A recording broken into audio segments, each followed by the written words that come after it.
अस्सलामुअलैकुम।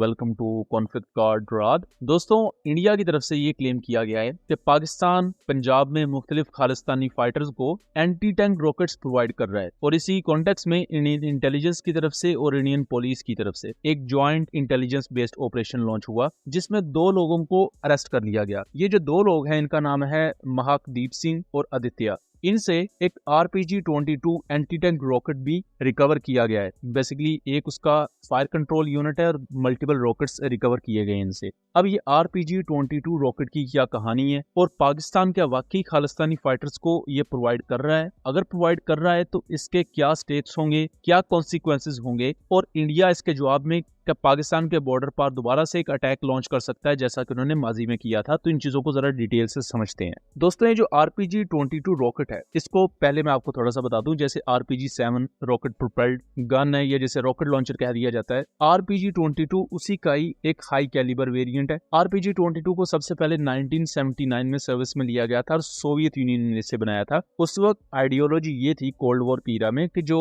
Armoured personal carriers हैं और लाइट टैंक्स हैं उनको टारगेट करने के लिए हैंड हेल्ड रॉकेट लॉन्चर्स होने चाहिए। RPG-7 के बाद एक उससे ज्यादा कैलिबर की और ज्यादा हाई इंटेंसिटी रॉकेट गन चाहिए थी और उसी के लिए ये हैंड हेल्ड रॉकेट लॉन्चर को डेवलप किया गया था और 400 mm के आर्मर को ये पेनिट्रेट कर सकता है, इसमें कैपेबिलिटी है। उसके साथ साथ इवन बंकर्स को डिस्ट्रॉय करने के लिए भी RPG-22 को इस्तेमाल किया जाता है। जब मैं RPG-22 पर रिसर्च कर रहा था तो एक अहम चीज जो मेरे हाथ लगी वो ये कि पाकिस्तान तो इसे यूज ही नहीं करता। पाकिस्तान आर्मी या पाकिस्तान की सिक्योरिटी फोर्सेस की कोई भी सर्विस RPG-22 को इस्तेमाल नहीं करती, लेकिन इसके limited numbers Indian security forces में इंडक्ट किए गए थे, लेकिन ऑफिशियली ऐसा कभी नहीं दिखाया गया कि इंडिया उसे यूज करता है। लेकिन अगर आप विकिपीडिया पर जाके इसके ऑपरेटर्स की लिस्ट देखेंगे तो उसमें इंडिया लिखा हुआ है। अब ये जो RPG-22 वाली स्टोरी है ये इन्होंने वो वेपन दिखा दिया है कि जी ये पाकिस्तानी ISI ने खालिस्तानियों को भेजा और हमने जान पर खेलते हुए इसे बचा लिया और हमने जी इसको पकड़ लिया, पाकिस्तान को हमने एक्सपोज कर दिया। तो पाकिस्तान तो ये यूज ही नहीं करता, ये तो इंडियन मिलिट्री के पास लिमिटेड नंबर्स में कुछ मौजूद है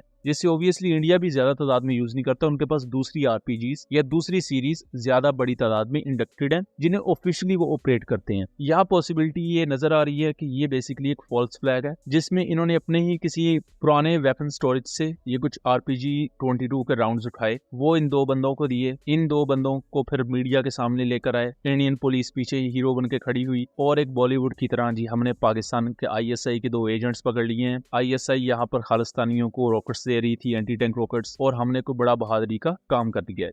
इससे पहले भी 2022 में मोहाली में मौजूद इंडियन पुलिस हेडक्वार्टर पर अटैक हुआ था, उसमें भी सेम RPG-22 यूज किया गया। RPG-22 को जब हेडक्वार्टर की एक वॉल पर या उस बिल्डिंग पर फायर किया गया तो ये एंटी टैंक रॉकेट वहां जाके एक्सप्लोड हुआ, लेकिन ऑफिशियल स्टांस ये था कि जी कोई डैमेज हुआ ही नहीं। मतलब एक एंटी टैंक रॉकेट एक जगह पर जाके ब्लास्ट हुआ है, एक बिल्डिंग को उसने हिट किया है, उसका ही मलबा आप यहाँ देख सकते हैं। उसमें चलें कोई जानी नुकसान नहीं हुआ होगा तो बिल्डिंग को डैमेज हुआ होगा थोड़ा सा या प्रॉपर्टी डैमेज हुआ होगा, बट ऑफिशियल स्टांस था कि जी प्रॉपर्टी डैमेज भी कोई नहीं हुआ। ये किस किस्म का रॉकेट अटैक था, और ये नॉर्मल रॉकेट भी नहीं, एक प्रॉपर एंटी टैंक रॉकेट है जो कि 400 mm की आर्मर को पेनिट्रेट कर सकता है। सो इंडिया के माजी में भी इस चीज को लेकर बड़े अजीबोगरीब किस्म के क्लेम्स रहे हैं। अब सवाल फिर ये है कि इंडिया ये सब क्यों कर रहा है। देखिए दोस्तों, मई के क्लैशेस में पाकिस्तान ने इंडिया को कम्प्लीटली आउटफ्लैंक किया और ये पूरी दुनिया के लिए शॉकिंग था। ये इवन पाकिस्तानी अवाम के लिए भी शॉकिंग था क्योंकि इंडिया एक ओवरवेलमिंगली बहुत बड़ी मिलिट्री बन चुकी थी और एक प्रेसिडेंट सेट हो गया था कि इंडियन मिलिट्री अगर अटैक करेगी पाकिस्तान पर तो या तो पाकिस्तान जवाब ही नहीं देगा, या अगर जवाब देगा भी तो बहुत लिमिटेड पैमाने पर होगा, जिसकी वजह से पाकिस्तान की रिटेलिएशन को काउंट ही नहीं किया जाएगा। बट पाकिस्तान ने जो उसके मुकाबले में इंडिया के साथ किया, मींस 7 एयरक्राफ्ट शॉट डाउन किए, बेसिकली 8 एयरक्राफ्ट, क्योंकि बाद में पाकिस्तान ने चौथा राफेल भी कंफर्म कर दिया था जिनमें 7 फाइटर जेट और 1 हेरोन ड्रोन था। Then 79 Israeli made kamikaze drones को पाकिस्तान ने शॉट डाउन किया। पाकिस्तान ने इवन ब्राह्मोस मिसाइल के खिलाफ भी सॉफ्ट किल्स परफॉर्म की, जो कि अभी तक दुनिया में पहली दफा कॉम्बैट में किसी मुल्क ने एक सुपरसोनिक मिसाइल को अपने इलेक्ट्रॉनिक वॉरफेयर सिस्टम के थ्रू डाइवर्ट किया है अपने टारगेट से। ये अभी तक प्रैक्टिकल वॉरफेयर में कोई दूसरा मुल्क नहीं कर सका। उसके बाद हम सब जानते हैं कि चाइना, उसकी पाकिस्तान के साथ जो फ्रेंडशिप और कोऑपरेशन थी वो पहले से कई गुना ज्यादा बढ़ बारी चाइना ऑफिशियली और ओपनली अब ये कहता है कि पाकिस्तान की वजह से उनके वेपन सिस्टम्स को क्रेडिबिलिटी मिली है कि नहीं, चाइनीज वेपन सिस्टम भी बहुत ही ज्यादा टॉप नॉच है।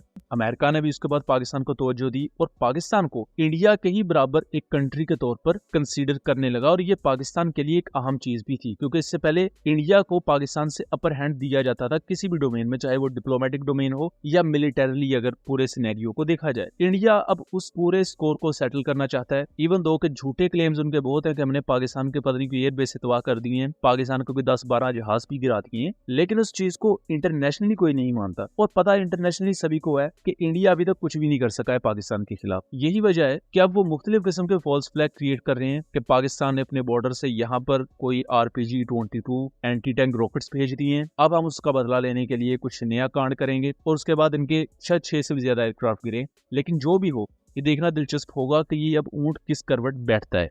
सो दोस्तों, ये था एक एनालिसिस। उम्मीद करता हूँ चीजें क्लियर रही होंगी। वीडियो पसंद आई हो तो इसे ज्यादा से ज्यादा शेयर कीजिएगा ताकि इस तरह की मजीद इन्फॉर्मेटिव वीडियोस हम आपके लिए लेकर आ सकें। मिलेंगे अगली वीडियो में, तब तक के लिए अल्लाह हाफिज।